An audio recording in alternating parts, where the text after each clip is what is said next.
Welcome to Breaking Banks, the #1 global fintech radio show and podcast. I'm Brett King. And I'm Jason Henrichs. Every week since 2013, we explore the personalities, startups, innovators, and industry players driving disruption in financial services. From incumbents to unicorns, and from cutting-edge technology to the people using it to help create a more innovative, inclusive, and healthy financial future. I'm JP Nichols, and this is Breaking Banks.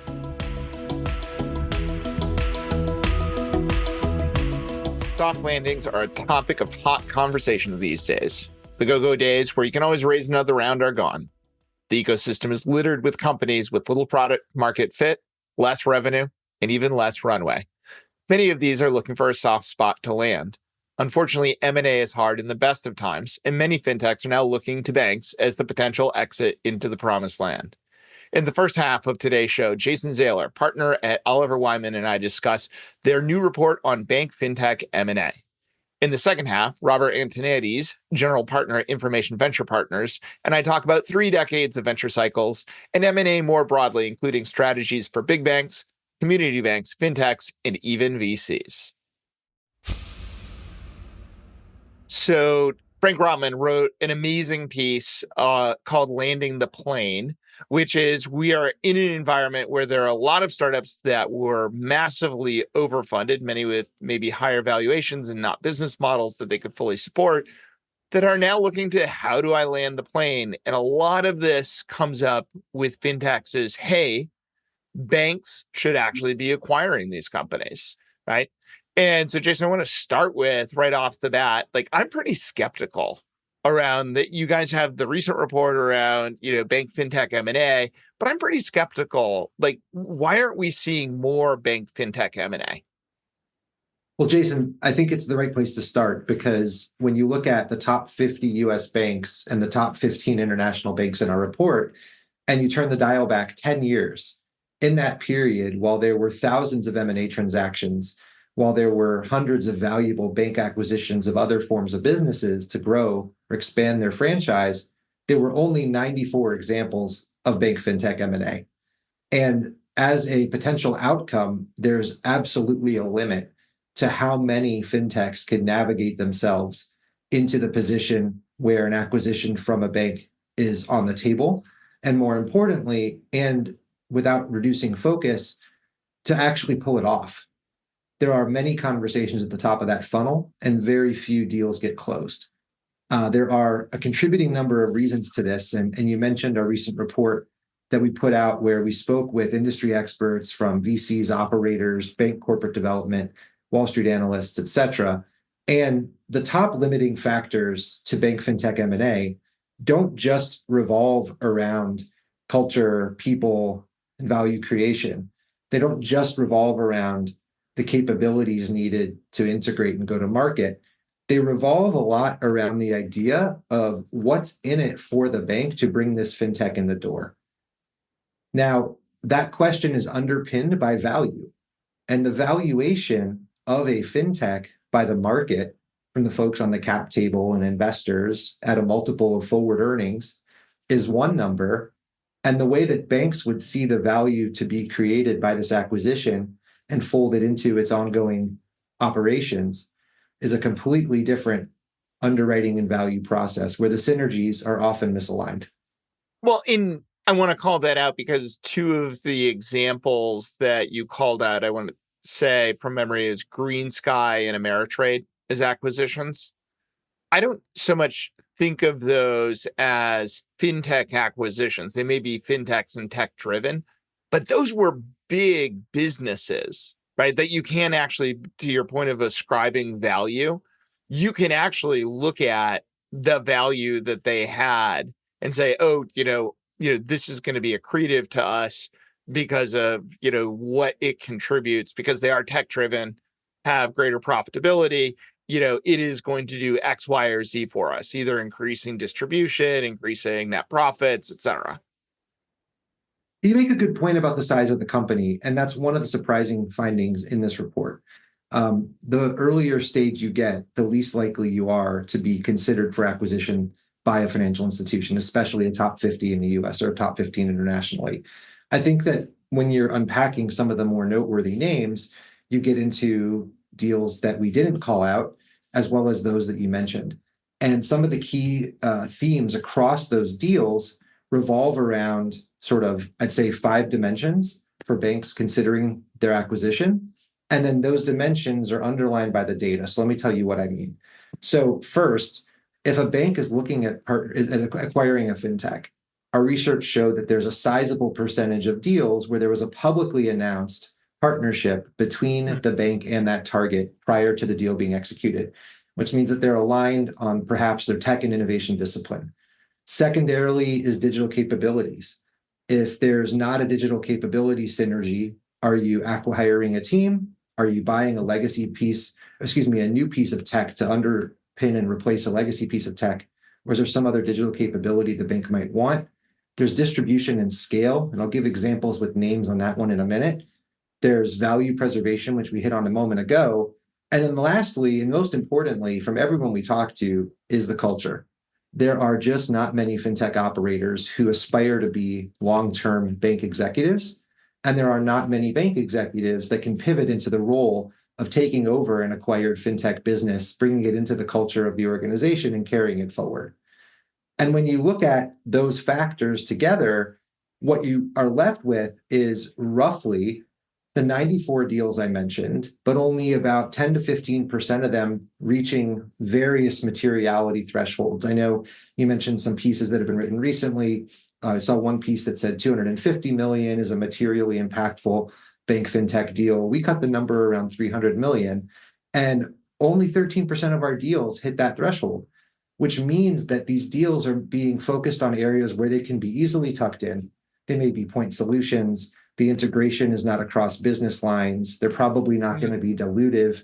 And most importantly, many of these deals are not going to be impactful to the bank's overall financial performance and subsequent market performance from investors.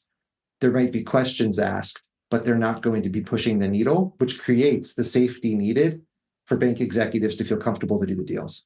Interesting, because, part of this is, why do something if it's not going to be material? But your point is, hey, if it's immaterial, that actually makes it safer to do some of these things, that it's about stacking Legos, not about, big building blocks that you're looking to pull together.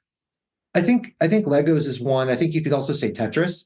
It's about saying, if you look at a bank like US Bank, which has made acquisitions in your backyard in Minneapolis, but also in the fintech space we both have been a part of for so long, where they're acquiring companies that serve growth segments for key priority business lines.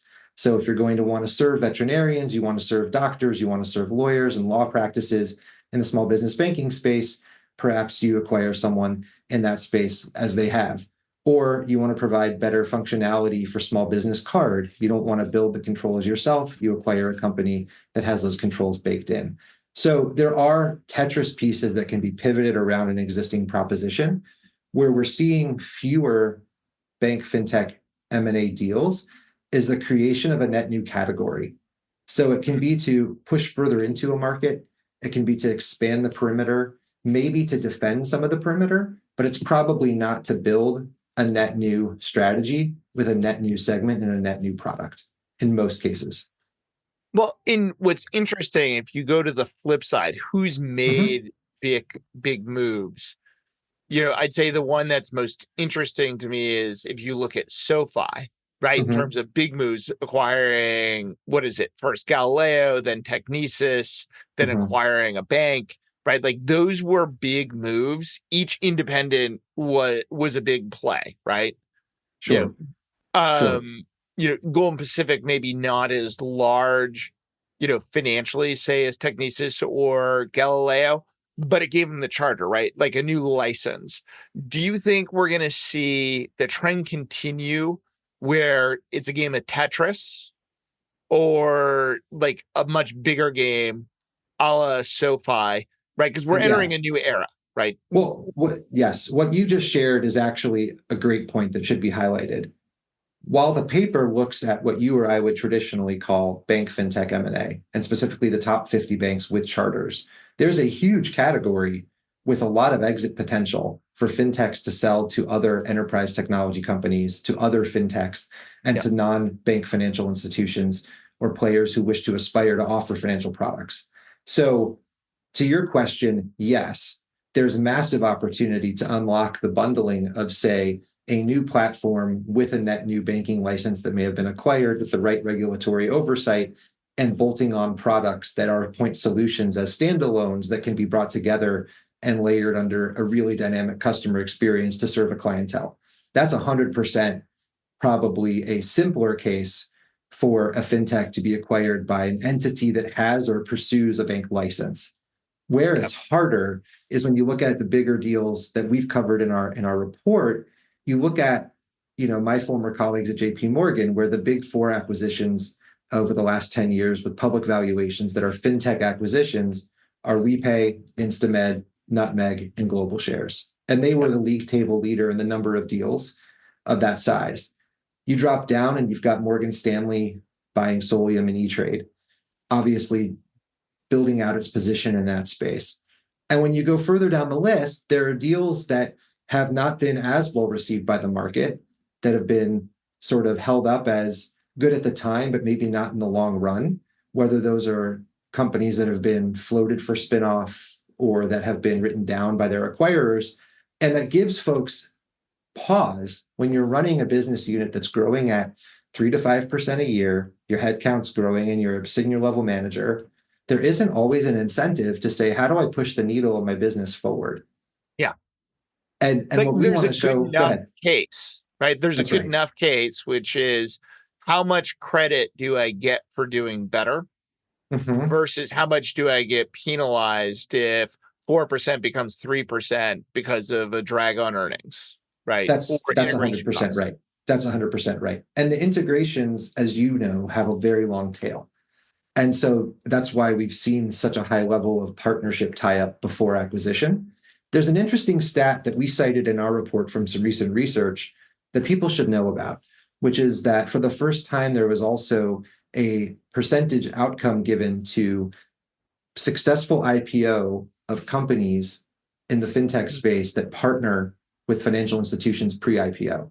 And the success rate was much higher. And what that also gives you is insight to the fact that partnership between bank and fintech is not only a precursor to acquisition, it should be a mandatory state of being for every bank to be exploring. And I know you're passionate about that space, as am I.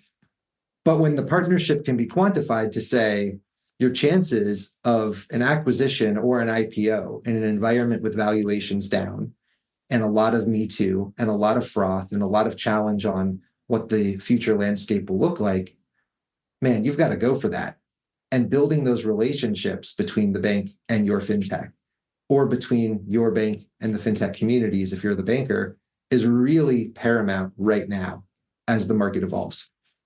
Were there any lessons for the partnerships that became acquisitions that were well received? What made those work the best? And what are the red flags that say this is not going to be well received? Yeah, it's a great question. And I think I've lived it on both sides now as a bank fintech partnerships and corp dev exec, and now advising clients on the same and wanting to see more and more of this. There's 3 steps in the playbook that make it easier to succeed than not.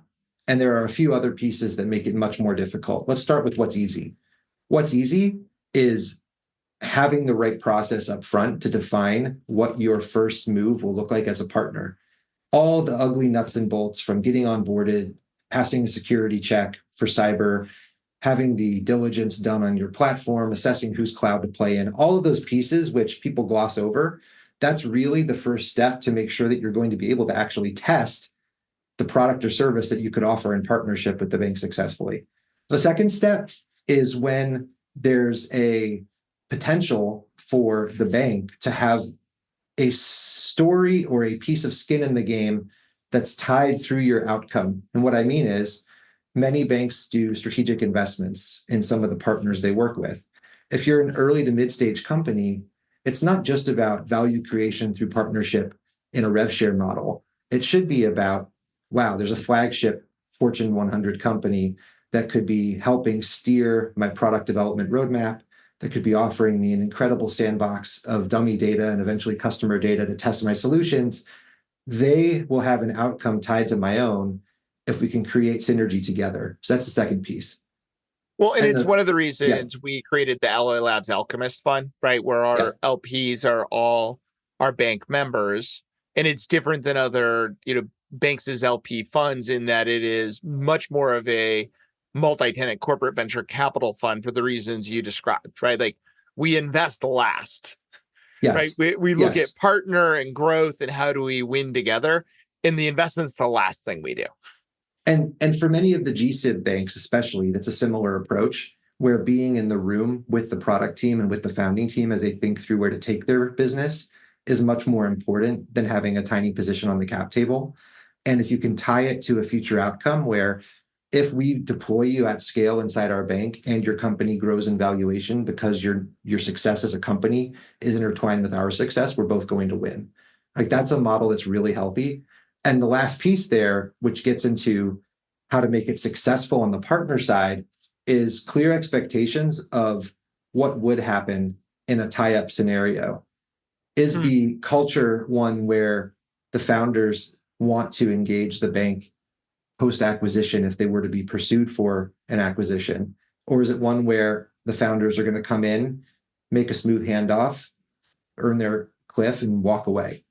That's a question that gets a lot of potential acquisition talks tied up because there's a perception from the banks that thus and such founder won't ever conform to my banking culture and norms. And there's a perception from founders that I don't want to conform to those norms. And if that conversation, we heard this from multiple founders and execs, if they can have that up front and it's a win-win around a financial outcome for the product and the team, you can actually table a lot of the things that get folks distracted as they head down from the signing of the deal into the post-merger phase. So let's pull on that thread. What makes the most successful once you've decided to consummate? What do both sides need to focus on that is going to make them be successful as opposed to, have a land war in Asia sort of integration or the mythical unicorn synergies that never materialize? Yeah, definitely. I think the first lens is a practical lens. Right now, there are many fintech products that are masquerading as companies. Amen. And right now, there are many bank partnership and corp dev teams that are really looking for specific use cases to help one or multiple parts of the business. So if you take that together, what you've got is a buyer and a seller that need specific capabilities to move forward a business goal, not so much two separate warring factions or corporate cultures or iconoclasts versus the state bureaucracy.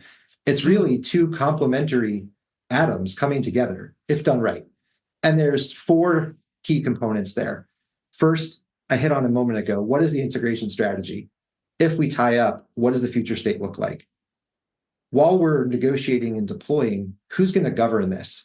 And typically that has to be partially the existing company, tech, business, and product teams, and partially some folks from the company that's being acquired who really know it well and are incented to do a good job through their comp and exit plans to get you fully across the line. The last is who's the integration team going to be? Now, this one's important because I've seen integration teams in my career in industry that were set up for success, and I've seen integration teams that felt like a consolation prize for the executives chosen to run them. That matters.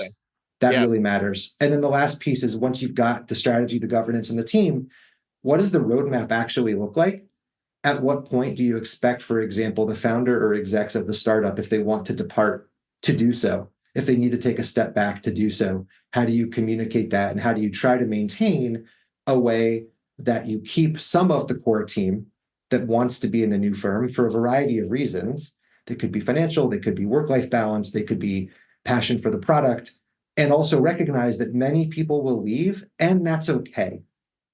So for a startup looking to get on this path, what would you recommend in terms of aligning to these values you just described?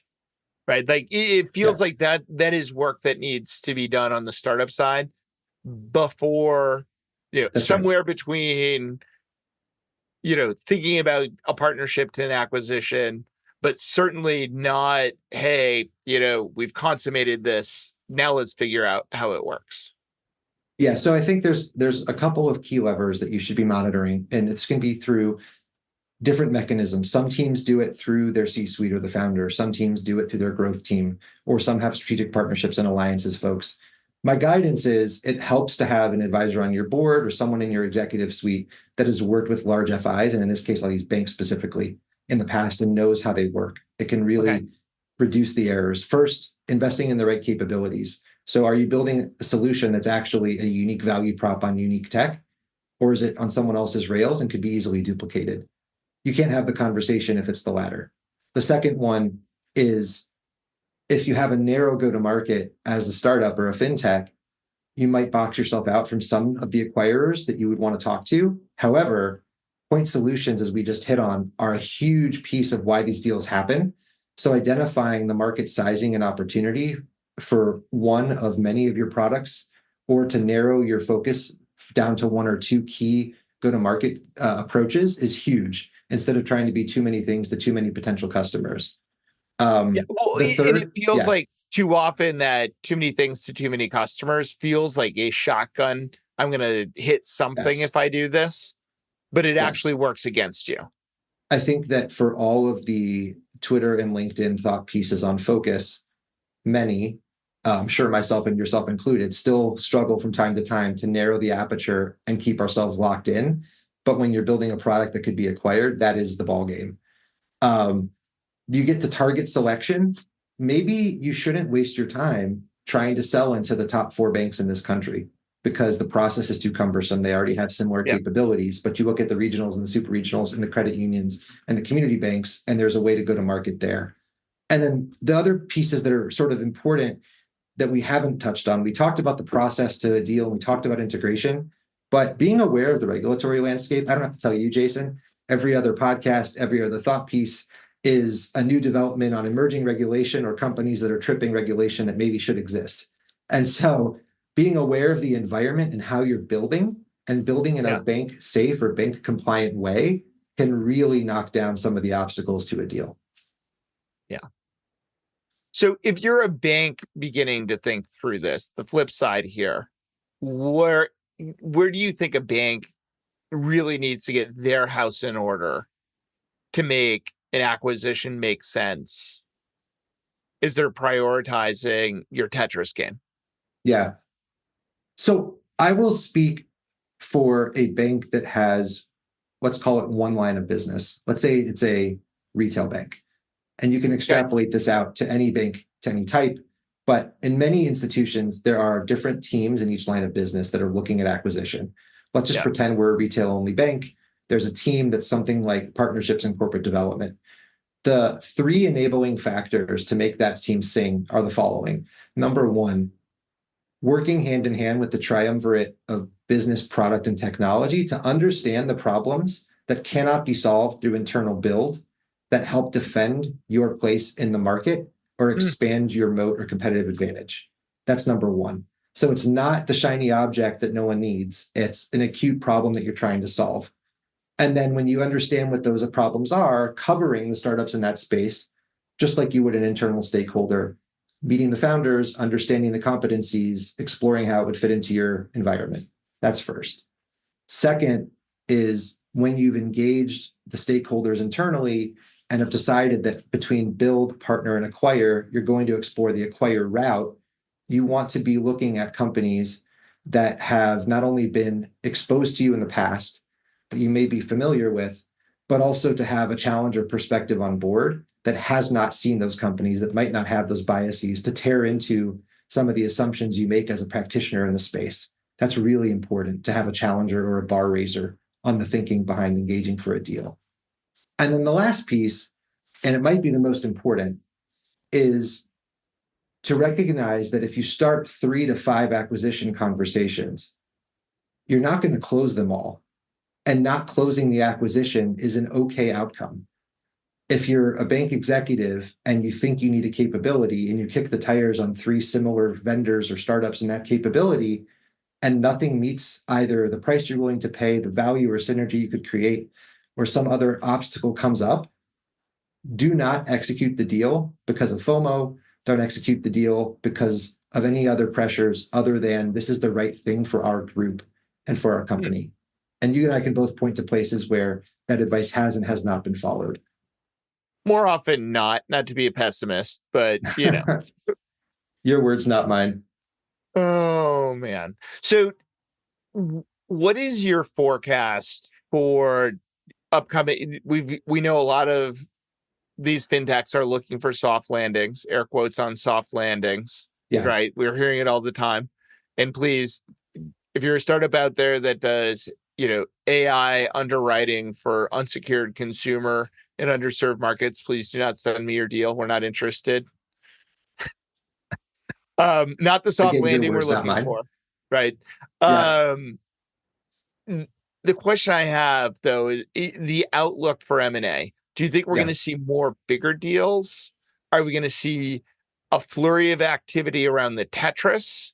Mm-hmm. Or is it going to be like Tetris played on Game Boy, not mass, right? Yeah. So there are different directions this scenario can go. When you look purely at the banks, the biggest issue, and we haven't said it explicitly in this call, we've hinted at it in this podcast, is that there's a bid-ask spread in the market right now. Yes. Where banks are not valuing potential targets anywhere close to the ballpark, those targets, and more importantly, their investors are valuing themselves. So until there is a break in that logjam, I equate it to being at a wedding and the music has started and there's no one on the dance floor. Yeah. There are deals on the sidelines that are not being transacted on because the parties are too far apart. I can't predict who will blink first, but I do think that banks have a lot more dry powder and a lot more time in market and a lot more of a sustainable competitive advantage to wait it out. Well, let's also just call it out. They have profitability. Yes. They have profitability. In most cases, the target does not. Well, there's profitability, there's scale, there's nice to have versus need to have. And there's also some skepticism. When we released the report, we heard from a lot of friends in fintech that said, this is great. No one's looked back 10 years and actually put the pieces together. But this confirms there haven't been that many bank fintech deals. And our friends in banking said, this confirms the reason there haven't been many deals is because the companies are overpriced, the technology is not as mature as they say, and they're bad integration fits. And our job is not to say there should be X more deals or X fewer deals. It's to say we have considerations that both sides should think about in order to have successful dialogue about how they could tie up. Yeah. And if that can be followed, we think there's opportunity out there. The alternative for banks, for the big players, is to do nothing and keep doing what they're doing. For the small players, it's to risk being subsumed by the bigger players. And for the communities and regionals, it's the need to work with folks like Alloy to find paths to access technology that keeps their customers who are focused on that in-person relationship-based banking around in a more digital world. I love that. All right, final hot take. Okay. If you were advising, pick your size of bank, what is the craziest acquisition idea that you would give them that you think would give outsized returns, but does not fit into their normal risk tolerance? Well, I think you've seen a couple that wouldn't be traditional bank acquisition deals in the last few years. You've had big banks buying travel platforms, and you've had smaller players trying to buy shopping platforms. I would suggest that the acquisition play is along the following lines. It's to figure out, similar to what Chase is doing with connected commerce, or what's happening in Asia with everyone being a super app. If you accept that you can't build a true super app because you don't own the phone or the communication platform if you're a bank, how do you build the right bundle to serve someone's daily needs in their personal or business life? How do you use APIs and embedded finance to make it easier for Jason to run his business? How do you make it easier for Jason to take his family on vacation, to do the shopping, to budget and forecast, and most importantly, to go to bed with a clear conscience? I think that's still a ballgame that cannot be built organically. Many are trying, and inorganic growth that helps solve that value prop for consumers, small businesses, and even getting into the middle market sector of commercial banking has a lot of wood to chop, and there's a lot of meat there. Well, I think you nailed an important point. Well, two important points, right? I think you've heard me describe what we call our investment strategy as the edge of money. Banks are used to being the center of money, right? Yeah. Deposits flowing in, loans flowing out, hopefully repayments flowing back in, transfer payments. But that actually is solving, a minute problem for consumers and businesses. They're trying to solve something bigger. Yeah. Right. Yeah. And one of the things you said that I think is really important to underscore is you're not going to get to the edge of money doing it organically because banks are too risk averse and you're going to get there too slowly. You need a risk transference that someone outside of you needs to go do those things, whether it's connected commerce or getting into travel, right? Like you want to see they've succeeded and then pull those things in, not try and grow it from seed. I think that's a key. And the last thing that I'd say that I hope that listeners will take away is that there will be, in my mind, I think in your mind and many of the other market watchers' minds, a consolidation in this market.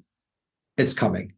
And the options are going to be, in a few edge cases, very successful public exits. In more cases, acquisitions from sponsors and private capital. In other cases, M&A. And there's a giant bulk of these startups that we're fans of who might not make it through. Well, I was going to say, like, the biggest consolidation to me is going to be the did not succeed. That's right. Hard landing, not That's soft. right. And look, there's going to be a hard landing, and that's what the market would demand.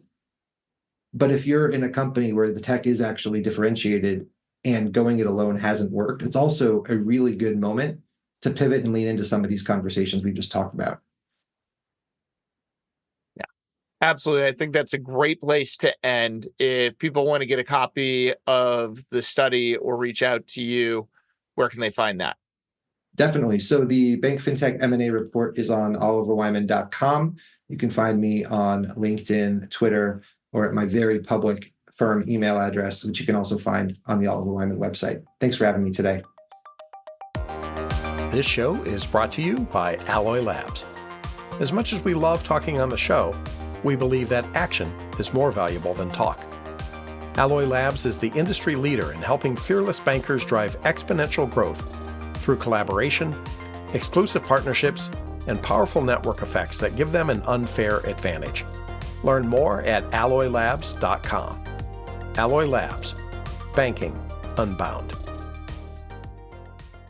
Rob, excited to have your perspective here, not just as a longtime investor through multiple cycles, but you've not only worked at a bank, you worked at 3 different banks. So who better to talk about the topic of bank and fintech M&A than someone who has had a foot in either pond?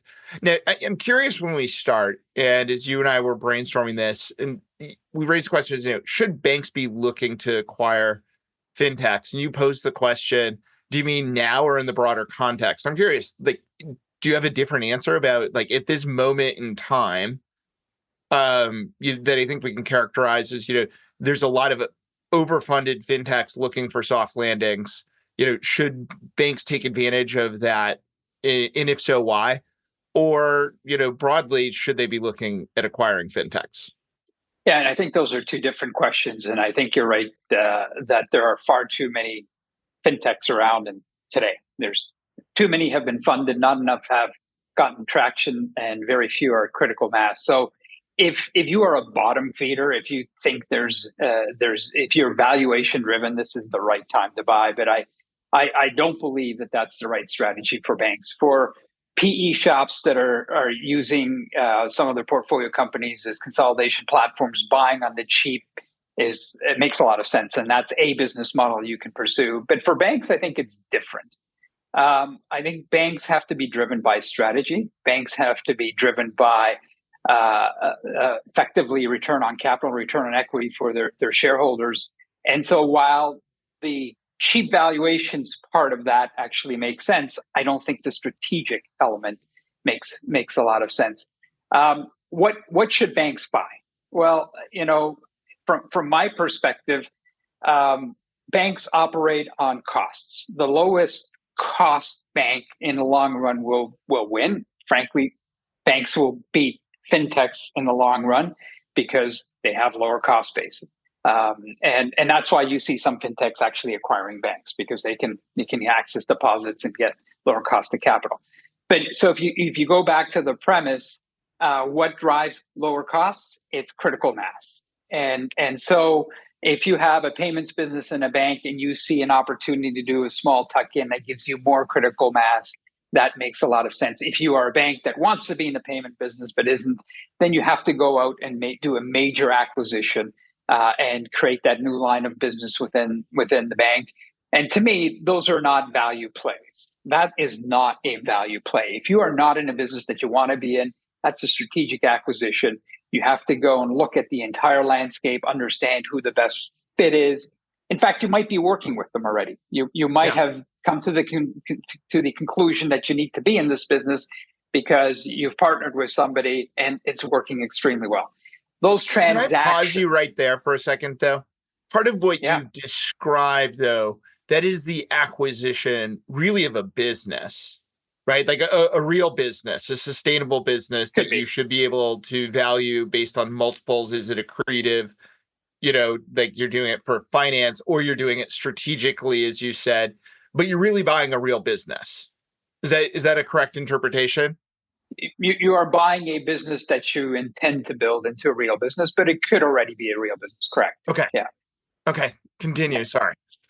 Yeah. No, I don't think you dip your toe in the small, using the same example, payments business. You want something that has critical mass if you're going to get into the business. So anyways, if it's strategic, those considerations are very different than what we're seeing as per the soft landing comment that you made. Soft landing is trying to find a home for an underutilized asset. And, as VCs, we have probably invested in too many of them.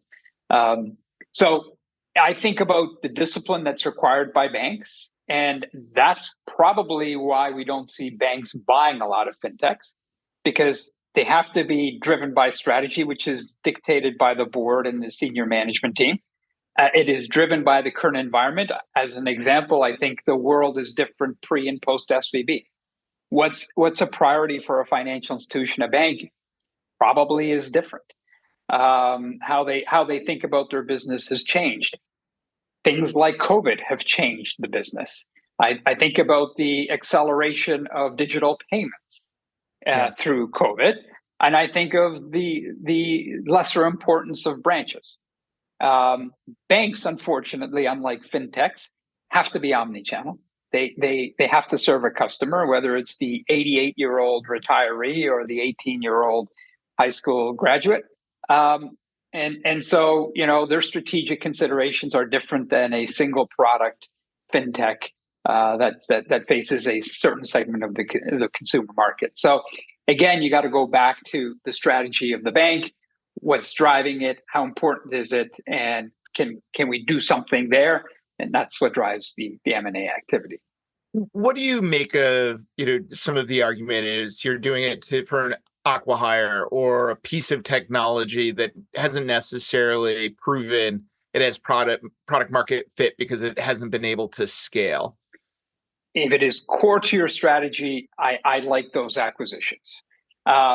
We know that acqui-hires in general are difficult because of the retention challenges, and an acqui-hire of a small technology company into a large bank is very difficult because the cultural differences between them. I like those types of acquisitions, but I don't consider those to be strategic. They're more tactical in the sense that you're filling a small product gap that you might have as an organization.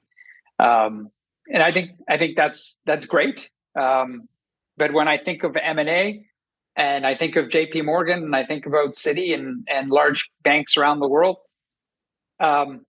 that's in the noise. Those transactions don't really have an impact to the bottom line of the organization.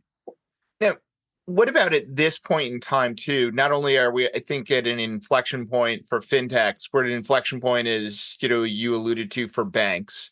where the very nature of banking has changed. I think we'll never go back to a zero interest rate environment. SVB taught a lot of lessons. COVID taught a lot of lessons because even that 80-year-old has figured out she can deposit a check without going to the branch during COVID. Are we at an inflection point that even smaller banks should be thinking about acqui-hires to say, I need to remake the nature of the bank and the people I employ here? And doing it one by one may actually be difficult because from a cultural point of view that you had just described, you bring in ones and twos and the antibodies come out and you have rejection, right? And the individual is pushed out. But if I bring a team in mass, can I insulate them, in a way? Yeah, I think smaller banks need to specialize in something. They need to differentiate themselves among the thousands of banks out there. And so that's probably going to be by geographic or industry kind of limits. And I think those are great. But when you look at the greater picture, banks are consolidating, right? We are seeing larger banks buy smaller banks. We are seeing smaller banks combine for synergies, back office synergies, and other synergies. And I think this is going back to the comment of lower operating costs. Banks probably spend more time looking at competitors to acquire than technologies. Smaller financial institutions, like you said, have to do something, acqui-hires or other, but it's really about what market are you serving and how are you differentiated, and does technology make a difference there? And if it does, what should we go and buy to help us? That also makes them more attractive as a business to the larger banks. Because when we go back to the comment that I made, a larger bank may want to get into a new business. Well, if you are the best in car finance or construction loans, well, wait a minute. There's an opportunity for you to end up being acquired by a larger bank that wants to be in that business. That is such an important point that historically in bank M&A, you were buying a lot of times geography, right? Like I wanted your geographic footprint to round out like my giant map of risk, right? Like the old risk game is I need to get enough armies, enough countries, but they largely are adjacent to each other. Now that the branch is less important, you actually need to acquire for strategic value. That is not that geography, which probably means I'm not acquiring you for your people, not acquiring you for your branch, certainly not acquiring you for your core contract. So you have to have some other strategic value. I'd love to hear you riff some more on that idea of like these things of value that smaller banks could go build. Yeah, it comes back to, I think, differentiation. I don't say, I wouldn't dismiss geography. I just wouldn't. I think that's still an important element. But I think the product specialization is really, really, really important. So I think about how to build a financial institution. It's looking at the capital base that you have and how it's best deployed. And so you have to pick a lane for a small institution. I think payments, as an example, is a wonderful lane. Critical mass dependent, but it's also it can be regional, but it can be national, it can be international. You could specialize in particular verticals. That to me feels like it's an interesting business model. You have the opportunity to go and acquire PayFacs. You give the opportunity to go acquire vertical payments companies to consolidate. There are things that you can do as an example. And this is an example, but that's the type of thinking that I would wish that these smaller banks would embark on. Look at where you are, how you need to be different to survive. And at the end of the day, everybody has to have an exit plan. Yes. And so what are you building that is desirable by somebody else?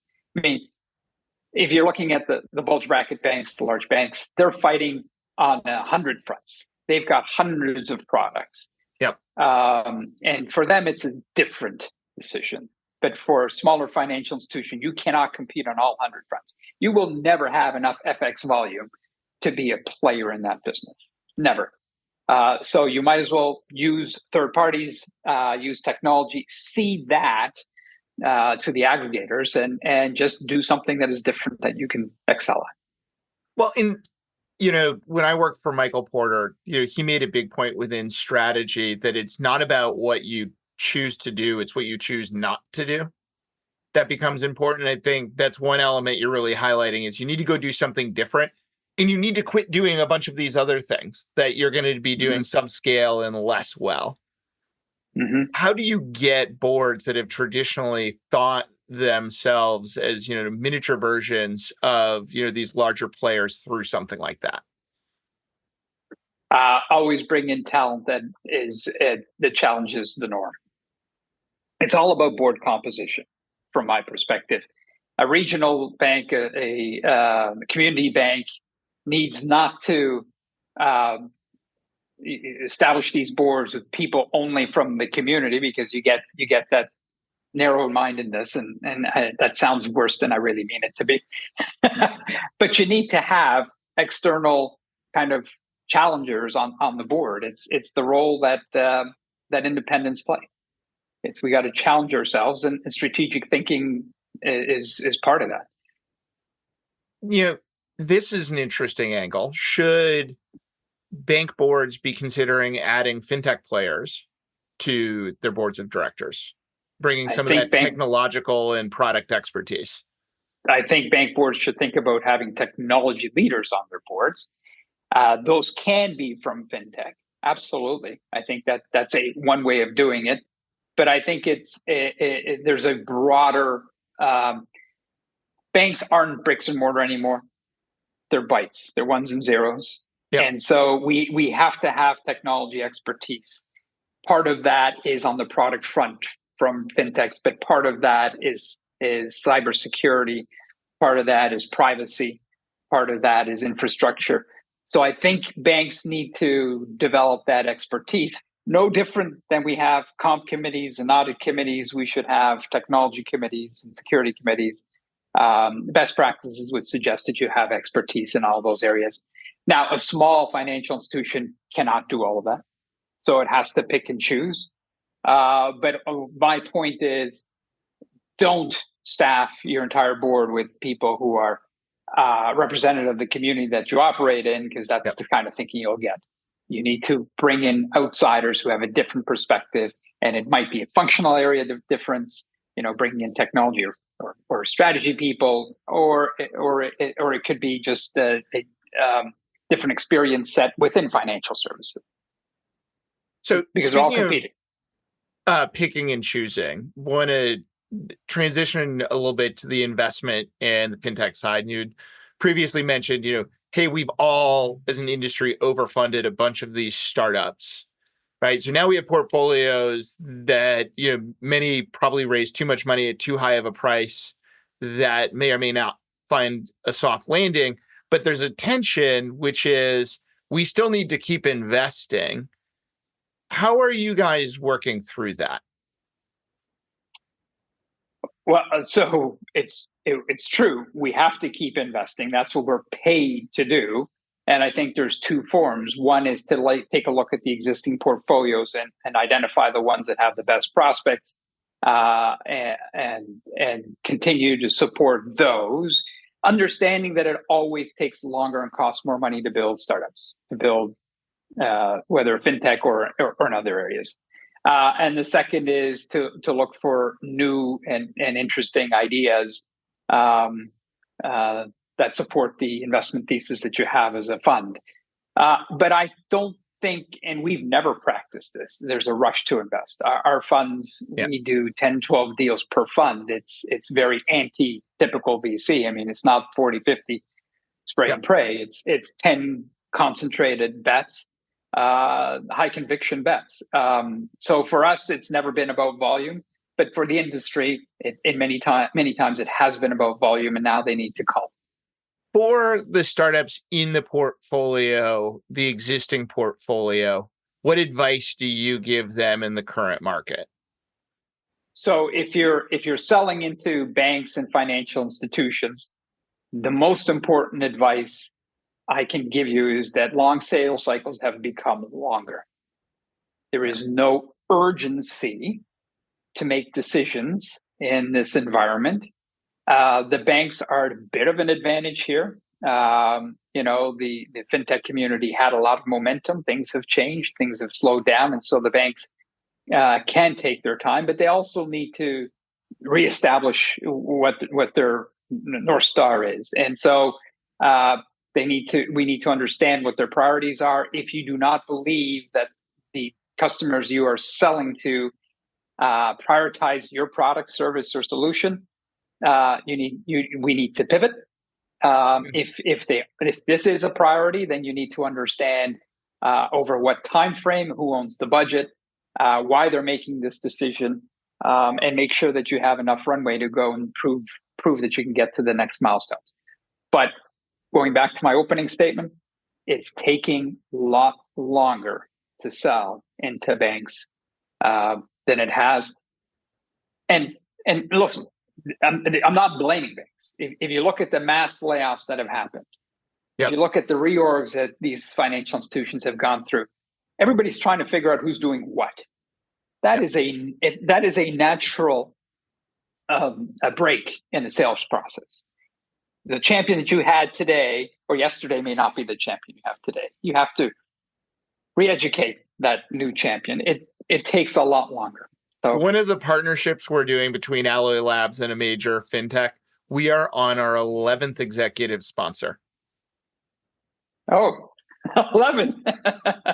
Taking it to new levels, Rob, new levels. Yeah, and our members, one of them told me, it's like, I can't decide if, Jason, you're too stupid to quit or that determined.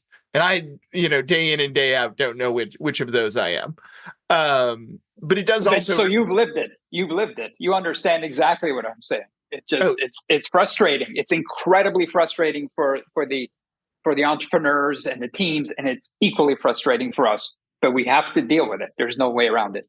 So I feel like this advice, really applies to your new investments and the existing portfolio. Yeah. And I can't help but think like there's an underpinning lesson in this, which is you can't overscale your business. Just as we talked about efficiency is important for the banks, efficiency is if your new investment not having the pressure to spend, as well as, hey, if you've overspent, you really do need to figure out how do you keep trimming down. Do you have advice for like startups that are getting going or recently funded? How do you think about like that pace of scaling up and the right metrics that tell you it's time to scale up? First of all, new startups, especially with first-time entrepreneurs, don't believe it.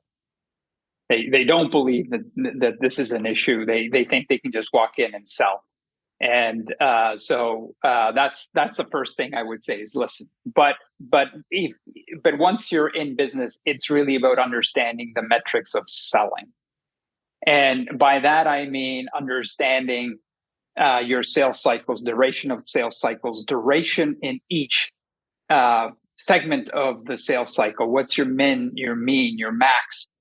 Understand when you're offside. And because what you're trying to do is, and you know this as well as anyone else, Jason, is repeatable sales cycles, repeatability. And this is data driven.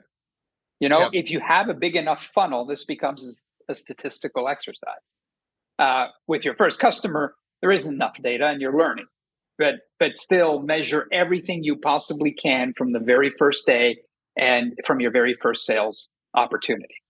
Because that's the data that's going to inform you when you've achieved the maturity in the sales process that you need to scale. And so I caution people not to scale ahead of time. Spending without understanding is certainly not advised and not prudent. I hesitate to say this, 25 years in the investment and entrepreneurship business now, I don't know that I've ever heard an entrepreneur say, boy, I wish we had scaled staff and expenses more quickly, versus the number of times you hear, boy, I wish we had that money back or we hadn't scaled that fast. You've been at it longer than I have. Would you say that's true?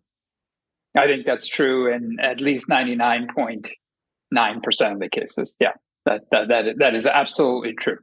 There's always an exception to prove the rule, but no, you're absolutely right. And by the way, that's true of us as well. We also as VCs make that same mistake. We don't change out people. We don't make decisions on the business fast enough. And even though we know, and part of it is because it's a negotiation with the entrepreneur. Yeah. They need to we need to be on see it the same way at the same time. So if we see something and they don't see it, it doesn't help. We could dictate things, but that just that doesn't feel right. At least the way we approach things, we want these to be decisions that everybody agrees to and that they understand why they're doing it. All right, last question, a bit of a hot button as we think about the current market. AI, overhyped, already a bubble? Overhyped, already a bubble, but a real business opportunity. So within the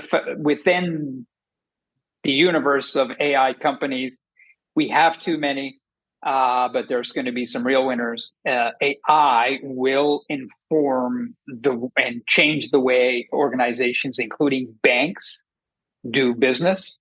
And in banks, it may start internally first before it's customer facing, specifically Gen AI. But if you think about all the processes that banks have, AI models can be built to simplify those, to automate those. It's about workflow. It's about document management. All those things can be improved with the use of AI. So I love it. It's here to stay.